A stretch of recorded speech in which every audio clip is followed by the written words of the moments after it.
말씀은 지금까지 이야기해온 형제 사랑에 대한 요약이며 결론입니다. 첫 번째는 먼저 사랑이라는 것이죠. 19절에 우리가 사랑하면 그가 먼저 우리를 사랑하셨습니다. 우리가 형제를 사랑할 수 있게 된 것은 그가 먼저 우리를 사랑해 주셨기 때문입니다. 우리 안에는 사랑이 없죠. 사랑을 알지도 못했고 우리는 또한 사랑을 만들어내지도 못합니다. 그런데 하나님이 먼저 우리를 사랑해 주셨다는 것이야. 사랑의 씨를 우리 안에 심어주셨다는 것이죠. 그래서 사랑이 가능하게 되었다는 것입니다. 하나님이 먼저 사랑하지 않으셨다면 아무도 사랑할 수 없습니다. 사랑은 오직 하나님의 것이며 오직 하나님께로부터 오기 때문입니다. 그래서 하나님의 사랑을 한마디로 요약한다 그러면 먼저 사랑입니다. 먼저 사랑이라는 게 무슨 말일까요? 상대가 어떠하든지 내가 그를 사랑하기로 결정하고 그에게 다가가는 것입니다. 우리가 원수되었을 때 그의 아들의 죽으심으로 말미암아 하나님과 화목하게 되었습니다. 사람은 죄 속에 있습니다. 그는 죽은 상태로 타락해 있습니다. 그 안에는 하나님의 사랑을 불러일으킬 만한 것이 전혀 없습니다. 사랑스러운 것, 어여쁜 것, 좋은 감정을 일으킬 만한 것이 없는 것이죠. 하나님이 우리를 사랑하기로 결정하셨다는 것이에요. 그게 먼저 사랑입니다. 하나님의 의도하신 바가 무엇입니까? 하나님이 우리를 먼저 사랑하심으로 우리에게 사랑을 보이시고 우리도 먼저 사랑하는 자가 되기를 원하신다는 것입니다. 하나님은 우리를 지옥에서 건져내 주는 것이 최종 목표가 아니라는 것이죠. 하나님의 최종 목표는 하나님의 사랑이 우리 안에 가득하게 되는 것. 그래서 우리도 하나님처럼 먼저 사랑하는 자가 되는 것. 그것이 최종 목표입니다. 여러분, 우리가 정말 배워야 할 사랑이 이 먼저 사랑이에요.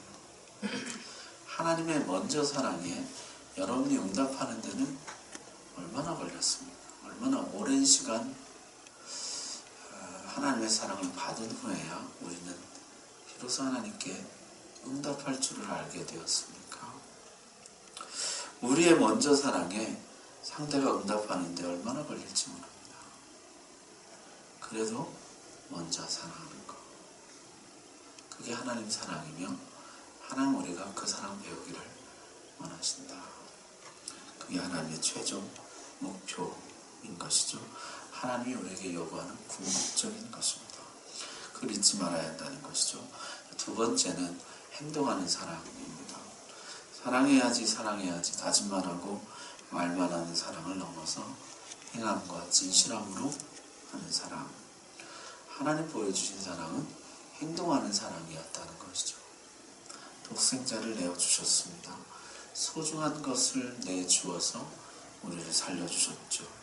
주님도 자신의 소중한 것, 보좌와 영광, 생명, 비와 피를 다 내어주셨습니다. 그래서 우리를 회복해 주신 것이죠.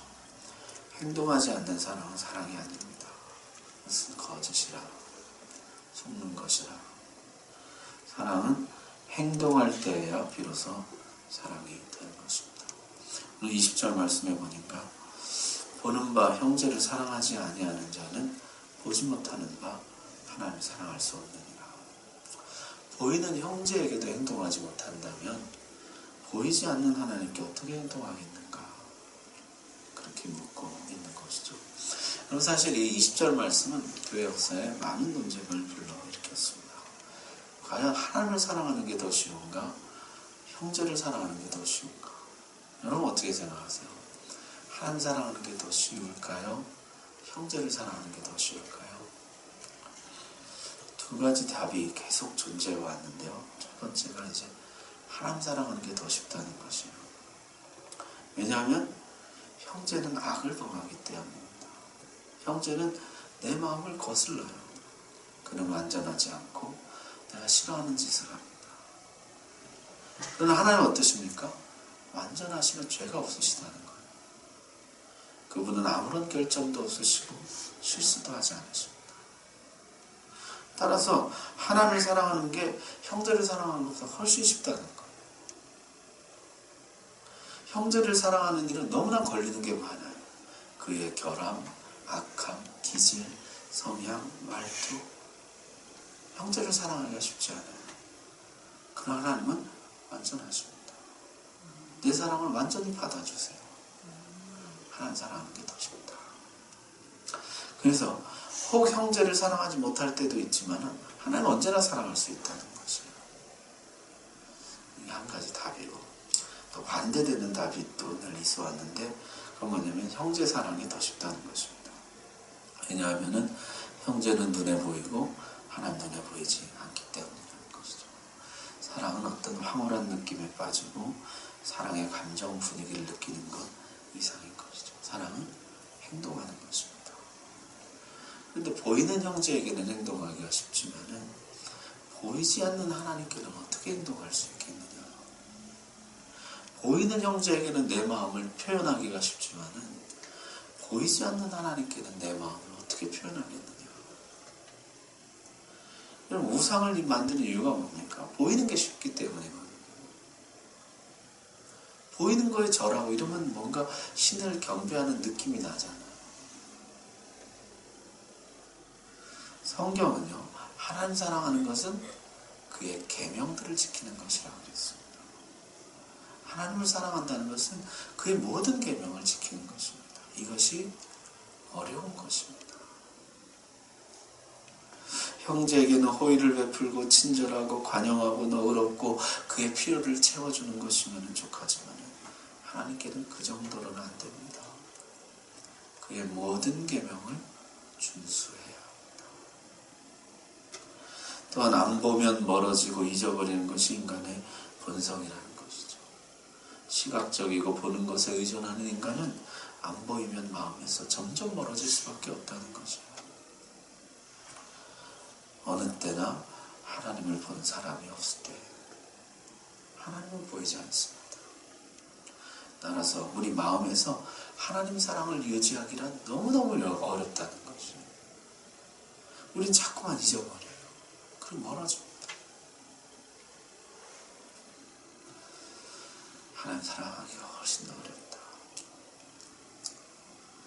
하나님 그런 우리 약함을 아신다는 것이죠.